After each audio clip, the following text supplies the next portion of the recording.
Am I the asshole for kicking out my roommate? Too long did not read. At the bottom. And #X200B. In mid-January, I had an ex sharing a room with me. We'll call him Roomie.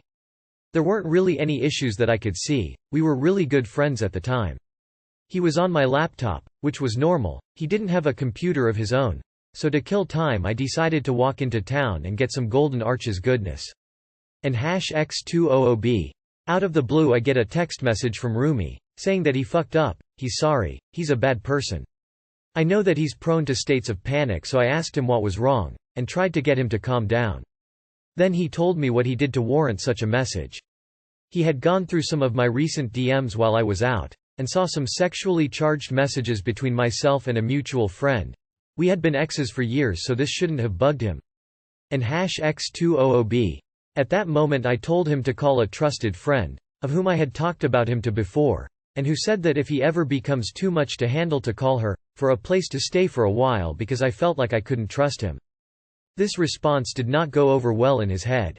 I got back home, and out the door he went. At this point I was exhausted and took a nap. When I woke up a couple hours later, my phone was inundated with messages asking me where he was, if he was okay, and the like. I then found out that he had not called that trusted friend, but had instead chose to stay out in the cold and let himself just be homeless. And #X200B. After letting people know, rather aggressively, what had happened and that I'd make sure he was safe, I called him and got him to come back to the house until I called that friend. Roomie gets back, and I message the friend. He packed a bag with some temporary stuff, and when the friend got there he left. At this point things start to get tricky. And #X200B.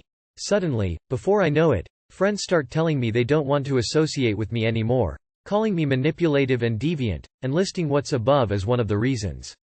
I was shocked to say the least. I'm almost sure I was in the right for kicking him out. He snooped through my private stuff after I trusted him with the use of my computer, then got upset at what he saw and with what he did. I kicked him out with the express sentiment that all could be forgiven, that I just needed time. And #X200B. Flash forward a few months, Roomie is better, but says he doesn't want to come back, and I make contact with one of the old friends.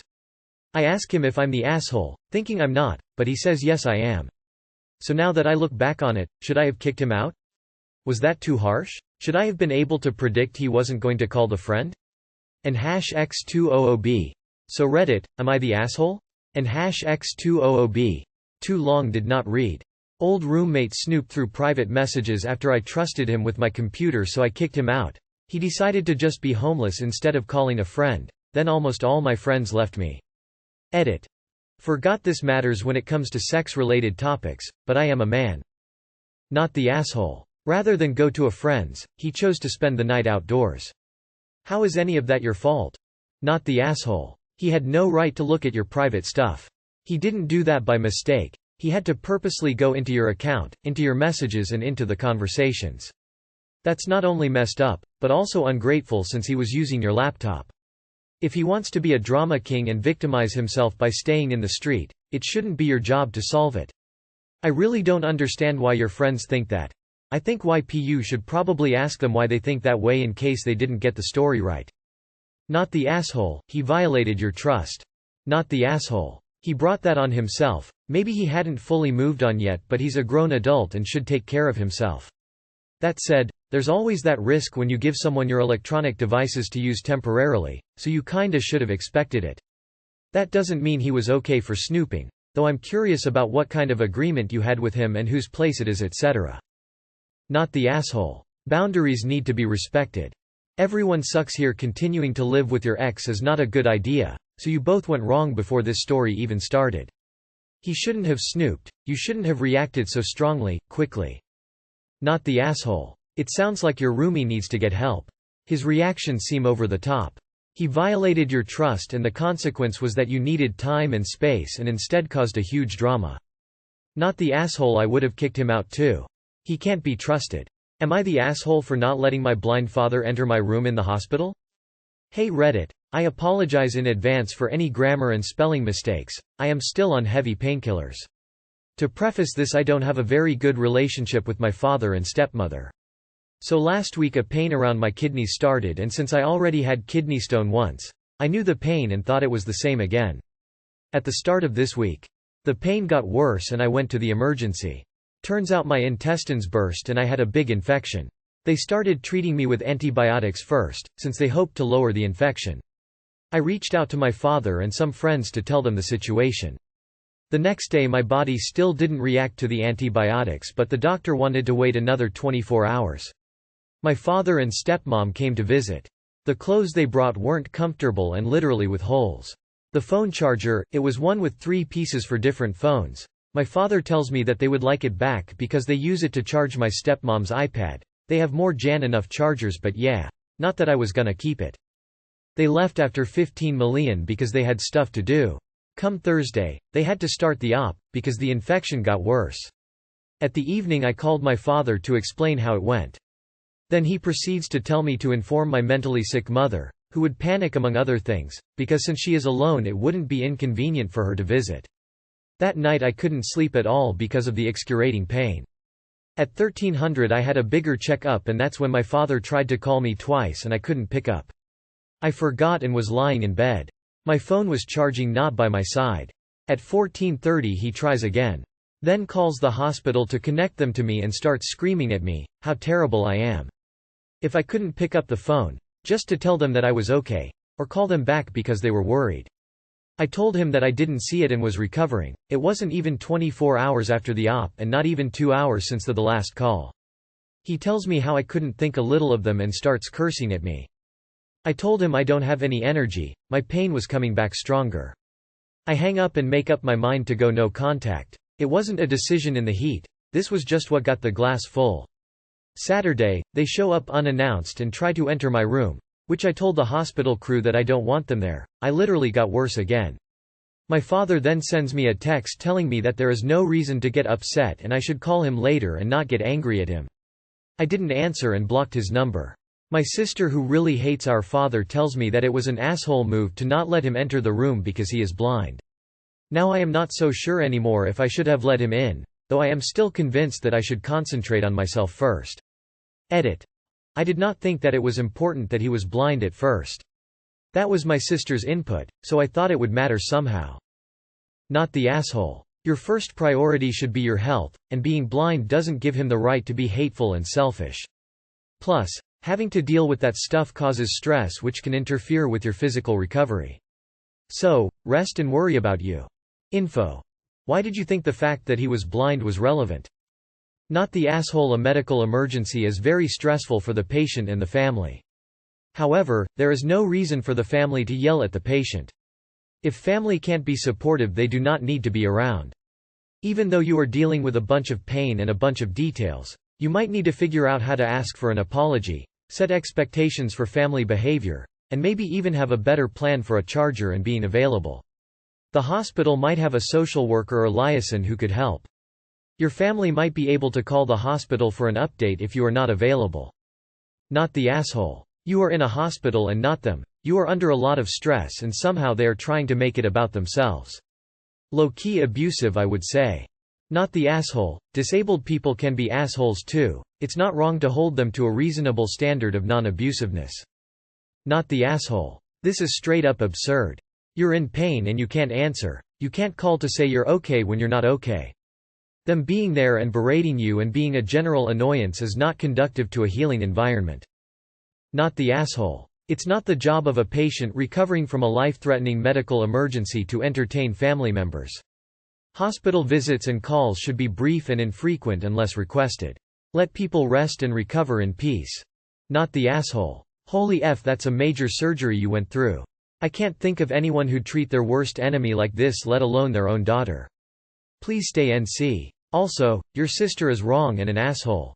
Am I the asshole for calling my sister a breeder plus threatening to call CPS? My sister has 5 kids, 12, 8, 7, 6, 3, and I have 3, 3, 2, 2. Even before I had kids we severely disagreed on parenting, and it's just gotten worse in the past 2 years. She's never been a particularly nice person, i.e., in high school I had an abortion. When my partner and I started trying for a baby, I had several miscarriages. She told me it was punishment from God for murdering my other baby, but parenting is making her a shit ton worse. Her kids are wild. And I don't mean it in a bad way, they're just in everything, all the time. They're constantly screaming, someone is crying, and someone is tipping pasta all over the kitchen floor. She's always complaining about them, insulting the kids, especially her oldest. She's always vented to me, and I'm not sure why. I suppose she likes to argue. I always back down first and she likes to think she's won. Anyway, she came over to grab salt. Turns out one of the kids had taken her salt and emptied all down the sink. She, once again, started bitching, going on and on. She started making comments about how I'm so lucky that I was blessed with good kids, in between calling my children slurs, mind you, and I kind of snapped. I called her a shitty mom with a little, if you want fix your situation, stop bitching about it. She got upset, saying she has tried. I told her that she needs to take them to therapy, to a behaviorist. I don't know if those exist for kids, was kind of using the same info I use for dogs, or even Forner to go to a parenting class. Neurodivergency runs in the family, and my sister herself has ADHD. I wouldn't be surprised if some of her kids do too. She called me a privileged cunt, saying not everyone can afford that. It was clear she wasn't going to listen, so instead I replied, "You should have thought of that before you kept breeding. Go support your kids before I call CPS." She left with a huff, clearly upset. My parents called, angry, and said I needed to apologize. I don't know how much she struggles and all that. I told them that I truly do not care how she feels, she needs to look after her kids.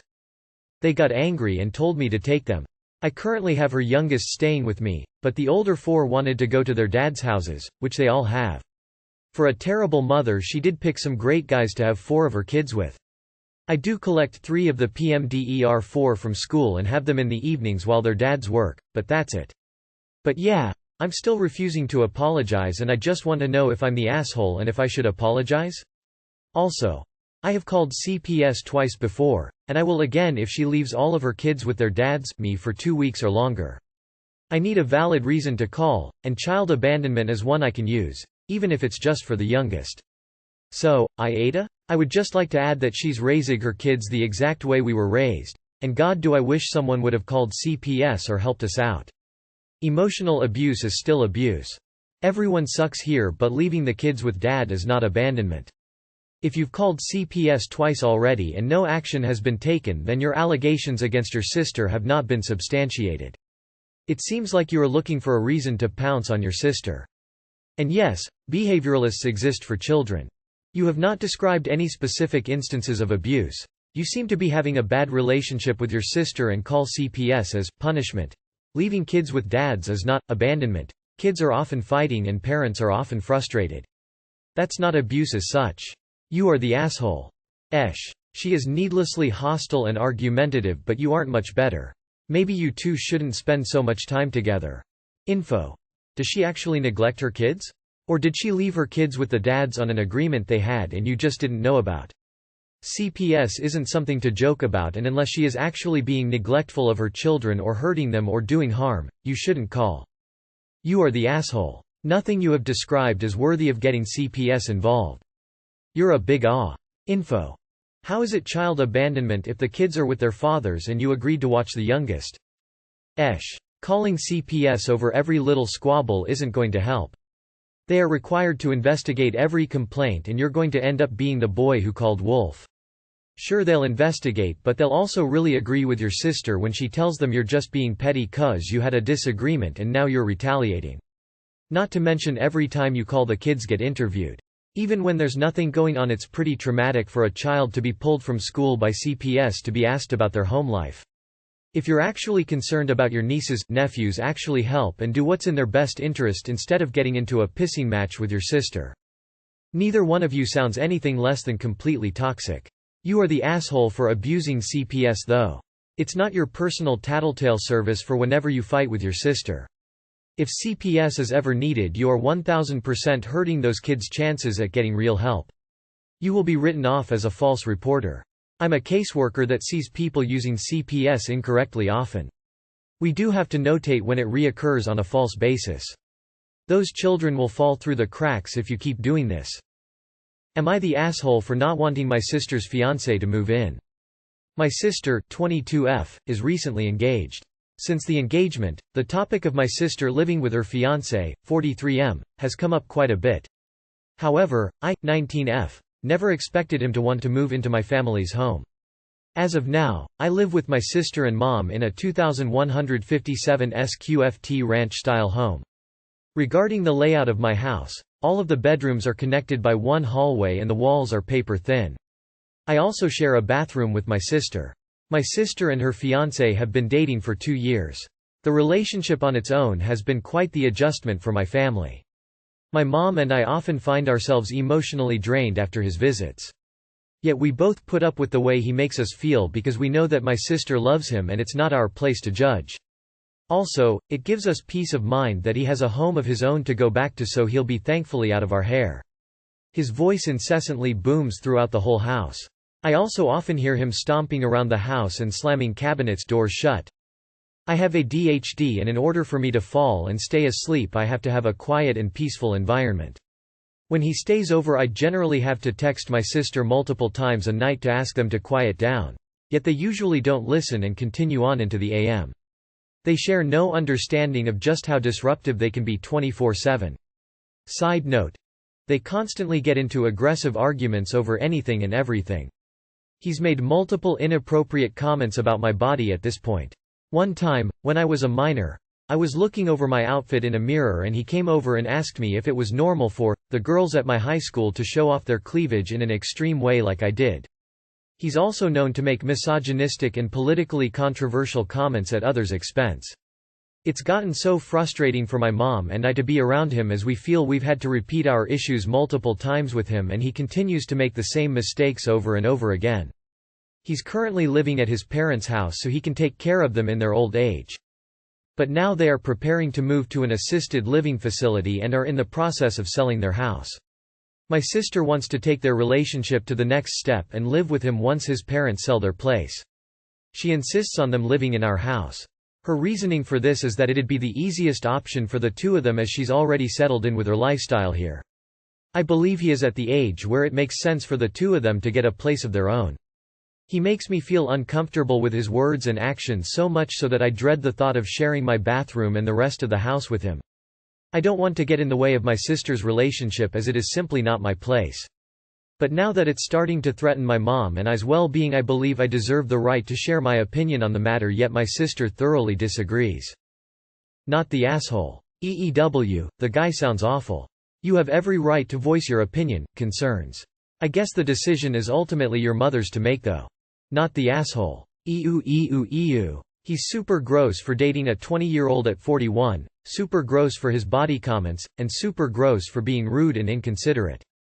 He seems like an extremely unpleasant person. Not the asshole. You didn't get engaged to him. She did. Ultimately, a big part of marriage is living arrangements, and if they can't figure out proper living arrangements yet, then they got involved too quickly. You and your mom were there before the fiancé, and you guys should have final say in that scenario. Not the asshole, and you need to tell your parents and sister about his lecherous dirty old man comments. Not the asshole. The three of you live there. This is one of those 3 yes, 1 no situations. Neither you nor your mother have chosen a relationship with this man. Do not let your sister pressure you. You are in no way responsible for the state of her relationship. As to her being settled in your house? She sounds very self-centered.